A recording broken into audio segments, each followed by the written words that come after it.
কাৰ্বি আংলং জিলাৰ ডকমকা আৰক্ষীৰ নিচাজাতীয় সামগ্ৰী জব্দ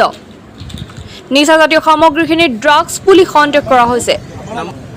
এক গোপন সূত্ৰৰ পমখেদি ডকমকা আৰক্ষীয়ে ড্ৰাগছসহ ধৃত সৰবৰাহকাৰী কেইজনক ধৰিবলৈ সক্ষম হয়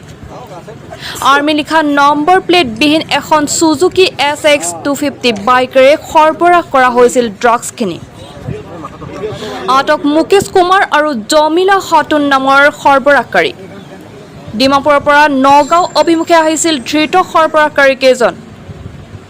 ডকমকা আৰক্ষী চকীৰ ভাৰপ্ৰাপ্ত আৰক্ষী বিষয়া নীলমণি মালাকাৰৰ নেতৃত্বত চলিছিল এই অভিযান